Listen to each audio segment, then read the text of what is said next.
Yeah, I think a lot of those guys that were on that intro beat Alabama, one or two of them. This guy did too. Cooper Mays joining us now, and wow, Cooper, I want to get right into it. Hit like, subscribe, and share. The Vol Report brought to you by City Heating and Air Conditioning. And Cooper, what an incredible win! Congratulations to you. That was absolutely unbelievable. Your thoughts? Yeah, it's pretty crazy. Definitely a memory of a lifetime. It still is like hasn't really, I don't know, just the whole experience is like a lot to take in. I don't know. It's weird. It's like it hasn't really fully hit me yet, but definitely like a top experience of my life. Well, talk about where you were when the kick went through and you ended up winning the game, rose victorious. Chase McGrath with the game-winning kick. Just take me through those moments and what you actually experienced and what it felt like. I was sitting there or standing there on the sideline, and I was basically shoulder to shoulder with my O line coach, Coach Ellerby, and um, basically we saw the kick go in, and I don't know if it was tipped or something, but it looked like it was tipped, and I was scared that it wasn't going to go in, and then it ended up getting called good, and Coach Ellerby like hugged my neck, and I was basically picking him up, and I think he was like crying a little bit. It was a crazy experience. Well, that is absolutely phenomenal. Happy for you. Happy for this football team, and because you just come across as such great individuals. Also, the other thing I've noticed about you guys, more than just a football level, is the confidence you have in yourself. You told me a long time ago that you guys had belief in yourself. Now, on the outside looking in, I'm thinking that that's good, but to beat Florida, to beat Alabama, that's a hefty chore. With that confidence, how strong is it now? Yeah, I think we're all very confident. I mean, I think we've talked about this before, the expecting to win thing. I think we've gotten to a point where, as a program, we expect to win every single game that we're in, no matter who the opponent is. So, um, I'd say confidence is needs to be. Will Anderson had 3 tackles in the game, and he was on my Heisman Trophy ballot. Was there a plan to stopping him, or did it just work out where you guys played him straight up and played him really well? No, we slid away from him most of the game. Believe it or not, we have a stud right tackle, like I said long ago, that he's as good as it gets in college football, and I think everybody's starting to see it. I told him months and months ago that there was games that he needed to circle on this, that he needed to go out there against, and um, that was basically Alabama, LSU, and Florida were like some of the teams that I mentioned that they had really good edge rushers, and he's went out there against all those teams and had really good performances, and to basically be man blocking, like man on blocking by yourself with Will Anderson all game, and to not have a pressure or anything or a sack or anything, unreal.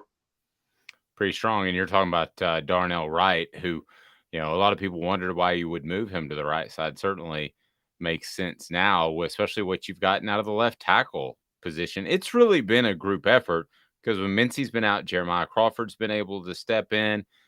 As a whole, this offensive line isn't just a first string group. You guys are pretty deep, which is tough to do at this level. Yeah, I mean we just have a really hard nosed mentality. There's a clip of JJ Crawford out there, and he was throwing up and then nodding at the D lineman, and he was smiling at him while he was doing it. It was just like kind of like the epitome of like what an offensive line is about, and just I love going into war with those guys. It's like the highlight of my life, damn near.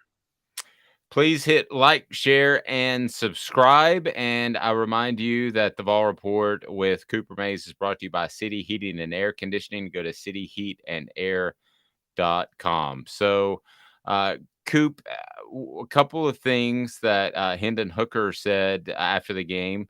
He said that you're like his security detail and you're the front door. So, is that your new nickname, the front door, or how do the nicknames work out? Man, I don't. Most people just rock with Coop. I guess that would I just keep that one. I don't want to be any door. But yeah, I'm his guy. That's me for sure. Yeah, definitely. That chemistry, we talk about chemistry between quarterbacks and receivers. We talk about chemistry in other places, chemistry even among the offensive line. But what's the chemistry like between you and Hooker? Because you handle a lot of the calls um, together, I would think, in alignment with one another. Yeah, I mean, there's definitely a really good connection that me and Hendon have because, like I've said before, Hendon, the way he carries himself and how he handles himself, as a man and a leader of our group, anybody would go out there and want to fight for him. So, I'm that's my favorite person, my one of my favorite people on the team, and just going out there and being on the same page with him, just being able to fight for him, I love doing it. What can you tell me about the exchange with Jabari Small and Hendon Hooker that led to the fumble? Was that do you have any idea what happened there? Yeah, no, I really don't. I was just worried that I had a bad snap and not being that, and then they told me that it was stuff happens on the field. It's bang bang stuff.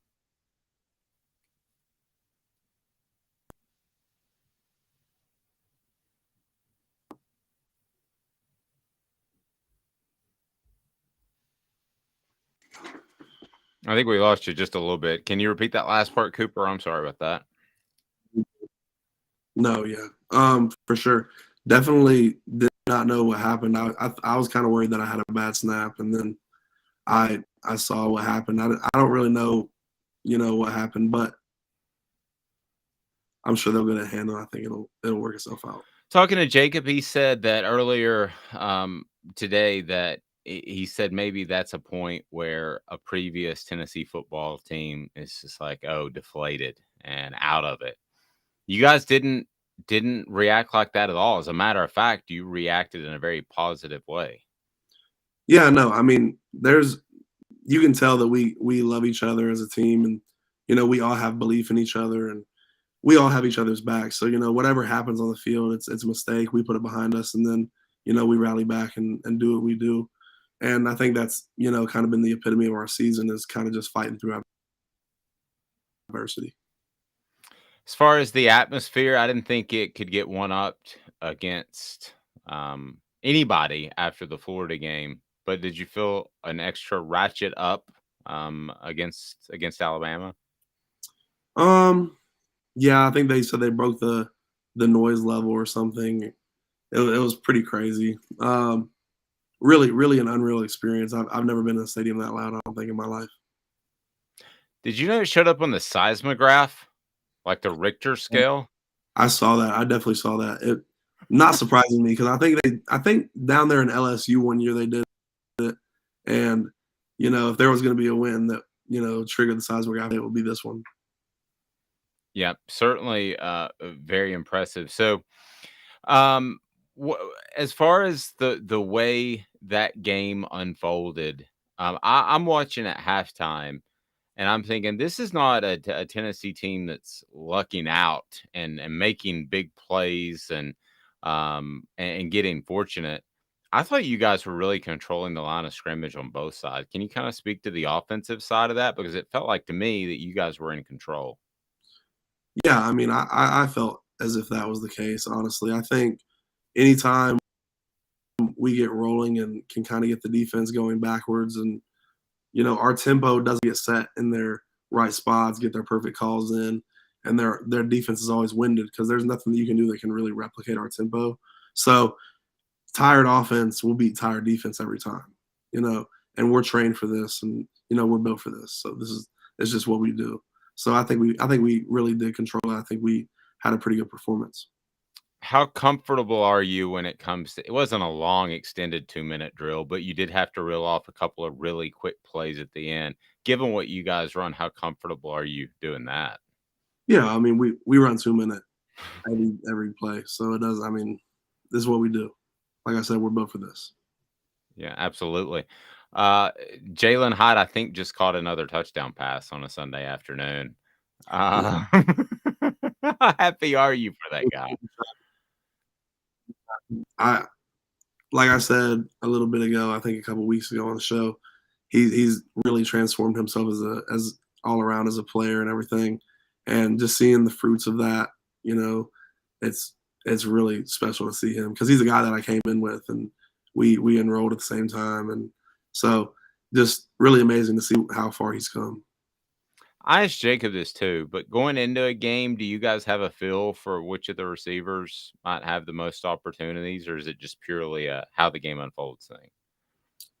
Yeah, I mean, hey, I just do I just block. I don't know who's getting the ball. Half the time I don't know, so I don't really even know. So I mean, it works out how I don't know. I do know one. If I see Jalen, I know it's going to be a touchdown. If you rewind all those touchdowns, I guarantee you at least 4 out of 5 before the ball has been caught. I'm already holding up the touchdown signal. So that's all I'm going to say. You're like the Lane Kiffin of Tennessee's offensive line. He does that too. Yeah, I'm not going to leave in the middle of the night though. That's right. No, you're not. Okay, so you're ranked 4 and 3 in the polls. How does that sound? Sounds pretty good. I mean, there's more work to be done. I'm not going to read into all that stuff very much. Like I said, it's every week's a different task, and we're just going to try to keep better. Hendon Hooker shared that the goal was Atlanta. That goal's looking pretty realistic. Do you at all reset those goals of thinking, hey, more than that, or how do you view it? Yeah, I mean, everybody wants to win SEC championship, so that's always the goal and the standard when it comes to getting back to where the program needs to be. So yeah, I would say that's our goal for sure. As far as UT Martin, I don't want to take anything away from them, but I would think it's a game that you guys should be able to win. What are the goals coming in to this week as far as getting better, improving, and what are some of the things that you want to do in addition to winning the game? Yeah, like I said, just getting better each week, no matter what it comes to. Nothing really specific. Just you got to take each week and get better. And if you don't do that, you're not a championship level program. So it demands itself that you get better every week. Just in terms of um, the hype around this team, I know you're good at uh, shielding yourself from it, having tunnel vision. How important is that moving forward for the entire team? Yeah, I would say that's priority number one. I mean, you got to have a level head and even just a even look at everything. Can't really get too high and too low, and or else you'll kind of derail off the train tracks a little bit. The Vol Report with Cooper Mays is brought to you by City Heating and Air Conditioning, cityheatandair.com. It's right there in North Knoxville. 50-mile radius. They will service you for your HVAC needs. And the great part about them is they're not going to come out and say, hey, you just need a $29.99 service call and charge you for a new HVAC unit. They are fantastic. Cooper's smiling at me, not because he's a big HVAC guy, but he likes when I do the commercial. Huge, huge HVAC guy. Huge HVAC. You want to give a shout out to Jason down there at City Heat and Air? Yeah, shout out Jason, another huge HVAC guy.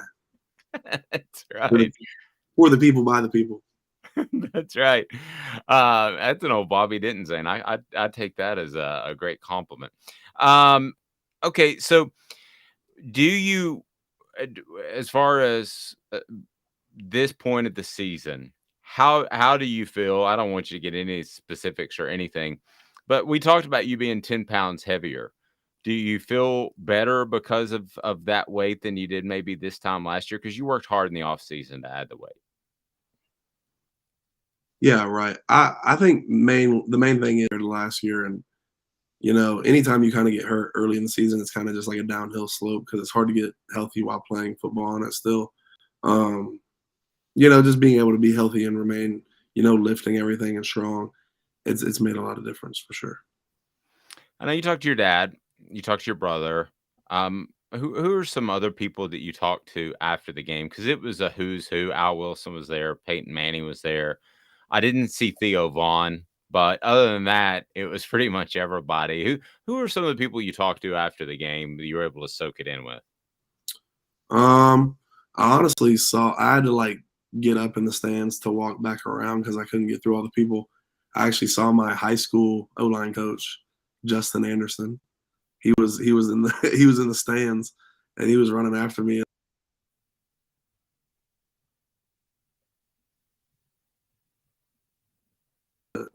He got me turned around and I was able to connect with him. Did I just cut out? Just for a second, but you're just for a second, but you're good now. So you ran into your high school offensive line coach. How cool was that? Yeah, it was a pretty cool experience. Definitely I haven't seen him in a while, so it was weird. There was a lot of people all in the stands yelling at me, and he was like he was yelling after me, and I was like I wasn't turning around at first, and he's like it's your coach Justin Anderson, and like he hugged me, and I got all flustered, and I was like oh my goodness, yeah, pretty cool experience. Please like, subscribe, and share. The Vol Report with Cooper Mays is brought to you by City Heating and Air Conditioning. Go to cityheatandair.com. Coop, as far as as far as football memories, does this settle in? Does this? I mean, the what you guys have done, because I know you're thinking about the rest of the season, but has this really settled in? Because you know the history of this series, you know what's happened recently. Does it take time to settle in a win like this? Yeah, I would say so. Um, it's really just we'll get in and watch the film, and we'll realize kind of what we did. Um, yeah, but no, it's such a huge experience. It's a lot to take in for sure. You know, I love your dad to death. What did he have to say to you about this win? Yeah, he just told me he was really proud of me. I don't think he ever beat Bama when he was um, at Tennessee, so I guess he finally got to smoke a cigar. Did you smoke a cigar? Yeah, I mean, I a little bit. I'm not big on that stuff. Not my gig. Kind of just made my. I don't know. It's just not my thing. No, not me. Well, yeah, you guys, it's a little bit different from when your dad played. You and I'm not knocking that generation, but you guys push yourself to the physical limit and just do an absolutely fantastic job of having discipline, which I think a lot of people don't understand. And uh, not to say that about your dad, but there were a lot of gifted athletes back then that relied on just their gifts. You guys really take it to the next level in this generation that I've seen. Yeah, no. I mean, everybody's different. I don't know. I mean, it kind of just depends on the person how much they take it serious. I've seen both sides of the story for sure. Some people can get away with living how they want to and being good and everything, but some people have to live right and do right. So it just depends on who you are, I guess. So no matter what happens from this point forward in your career in the season, and you can say you beat Alabama. And is there any added value in the fact that, or gratification in the fact that you did it while Nick Saban's still there? I mean, it would be one thing if he retired and you beat him next year, or you beat Alabama next year, but is there some gratification there? No, probably not. I mean, but he's one of the greatest coaches of all time for sure. So I guess that's one thing, but I wasn't really thinking about that. No, not till you just said that. Hmm. It's pretty interesting. It was Sure. back in 2001 that Tennessee beat Florida with Steve Spurrier, and he retired shortly thereafter. So Mhm. it's the Vol Report brought to you by City Heating and Air Conditioning, cityheatandair.com. He's Cooper Mays. I'm Dave Hooker. A presentation of Off